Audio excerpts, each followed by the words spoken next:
Thank you. Let's one more time. Give them a hand. Sorry for my long-winded intros. I just wanted to give you guys a little background on these wonderful, wonderful kids. All right. So I have a few questions that I want to ask the panel. Let me see. I guess I'll start with Zach.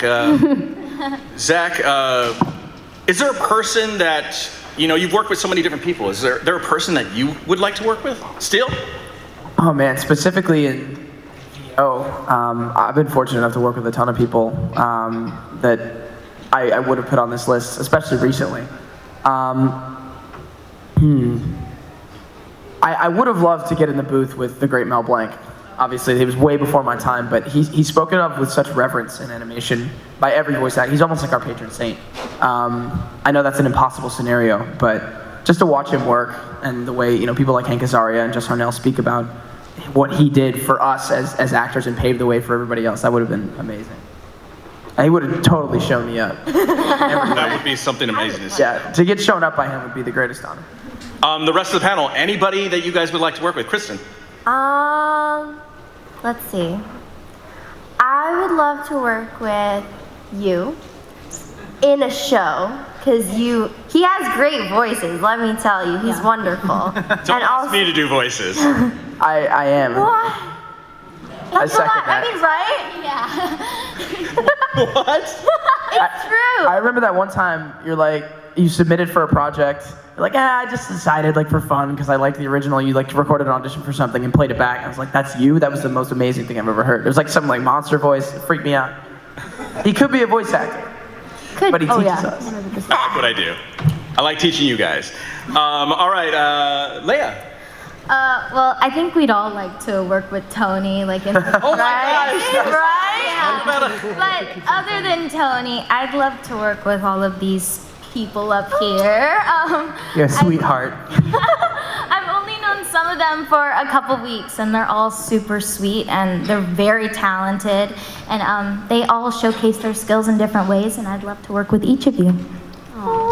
Flatter me. Justin, same question. I would say Tom Kenny, because I did work with him on Miles from Tomorrowland, but we're never in the booth together, so that'd be a lot of fun. It's really cool to hear him do the SpongeBob laugh. Yeah. And Justin got to work with Mark Hamill. Yes, that's also someone else, because I was not able to record with him, but he was in the same show, so. Yeah. That's so depressingly common in animation. We're in shows with people we adore and then we never get to. Yeah. Beauty of voiceovers, am I right? Yeah. Haley, same question. Like Laya said, I would love to work with everybody here. And also, I grew up on Marcel the Shell, so I would love to work with Jenny Slate. But yeah, and Tom Kenny, everyone. Just get to know everyone. What about you, Sean? Oh boy. Jeez. Well, I play an absolutely absurd amount of video games. A lot of video games. It's actually how I came to really love voiceover. So if I had to pick one person, I guess it would be Matt Mercer, because I've actually had the chance to work with some of the wonderful cast of Overwatch, like Ravassa and Fred Tatasciore. Amazing people, so cool. But I have yet to meet Matt Mercer. I'm coming. Actually, Sean, can you do a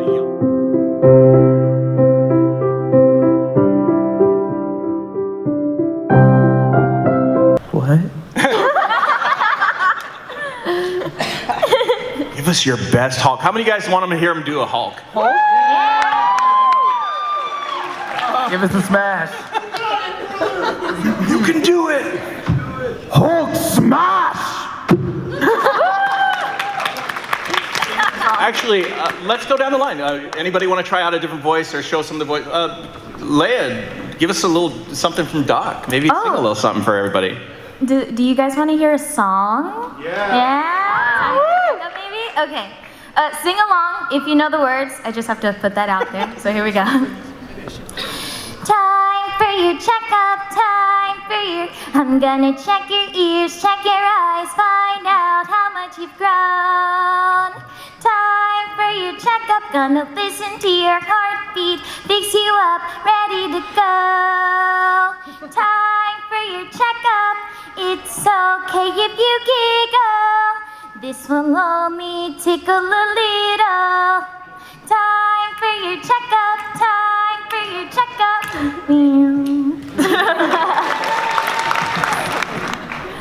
Favorite moments in the booth, guys. How many guys have favorite moments in the booth where you were recording something and you met somebody or something happened? Stories. There's an episode of Steven where Connie and Steven, I think we're mouth or stuff with marshmallows. I think it might have been Indirect Kiss, where I discovered that I have healing spit. And our director and Rebecca Sugar, they just weren't convinced by our pretending to have marshmallows in our mouth sounds. So we sent Matt Burnett, one of our writers, like to the convenience store to go buy actual like jumbo-sized marshmallows. So we could actually sound convincing. But apparently they had some sort of novelty size that day, so he comes back with marshmallows that are literally this big. So me and Grace are just like, and just like took two, Chubby Bunny, like all the way 110%. And it sounded really good. But that's the story of how Cartoon Network spent $10 a budget on novelty sized marshmallows. Mine isn't that funny.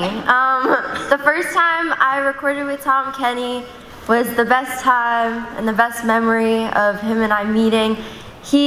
When he started working, he does this one thing, and I don't know how to explain it, but he'll like kind of jump. So he was looking at me because he was talking to Bubbles, and he was just like jumping. So I just started jumping, and I was like, yeah, what's going on? Best memory of Tom Kenny. Best memory from Doc, probably 3 years ago. I don't know if this is really that funny, but it was pretty cool for me at the time.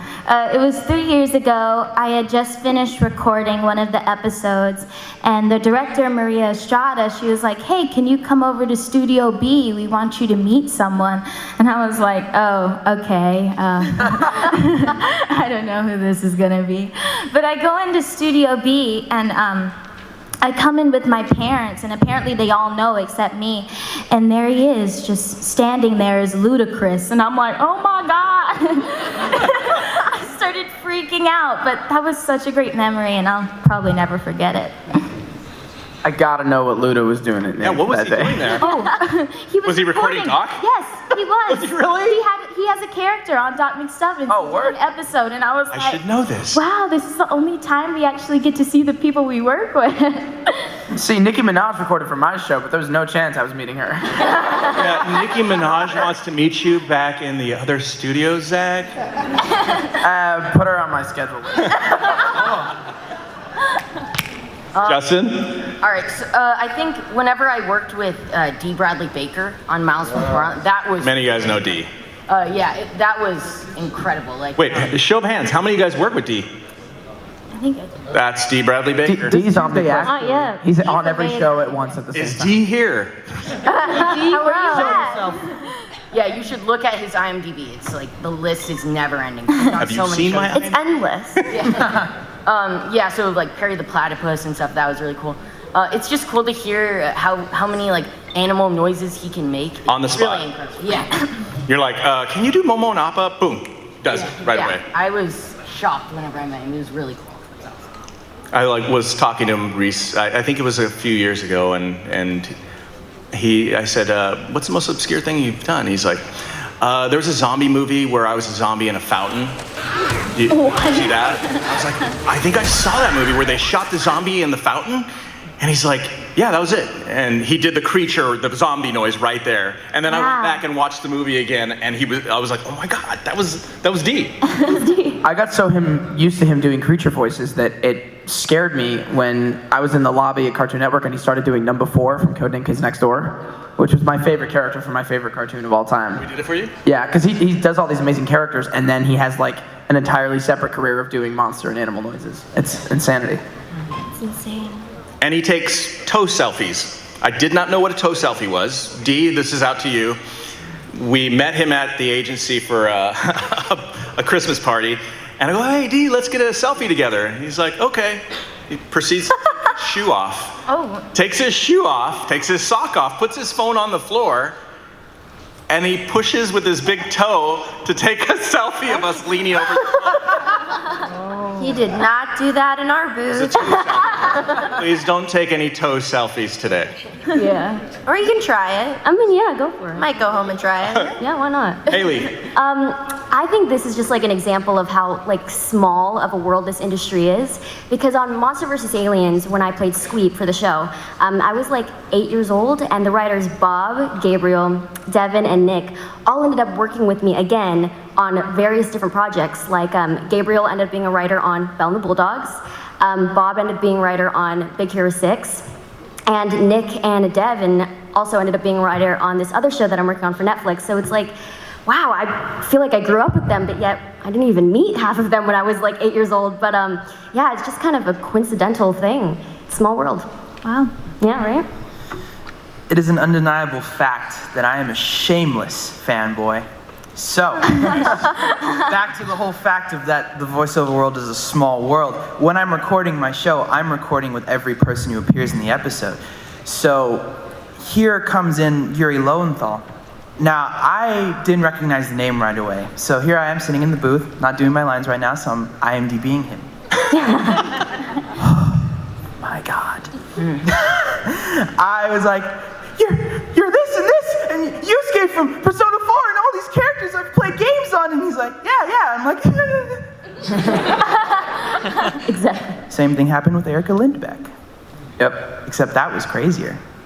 I literally shriveled on a couch, screaming at a high-pitched octave that I didn't think I could ever reach. And then she brought me a print. Wow. But I love everyone I've ever met doing this show, and they're all amazing people. Just like the people on this panel. And Tony, sometimes. All right, just for that. I have a challenge for the audience, really quick. Is there anybody in the audience that knows how to solve a Rubik's Cube? What? Hey! Oh, we got Yes. a couple people. Okay, we got a challenge. In the time that we're going to finish this panel, this person is going to solve the Rubik's Cube as fast as they can. And if they could do it, if they could beat Sean Ryan Petersen's time on solving the Rubik's Cube, we will give you a t-shirt. An autographed t-shirt of the entire cast. If you could solve the... Let's give it a hand. Shall we time this? I think my Rubik's Cube is in the back there. Can somebody... There we go. All right. Come on, come on. Just right here. And will someone time him? Somebody up front. Will you time him real quick? Somebody? You got it? Time him. We'll time him while we're working on the panel. You can go at your own pace. Like your name.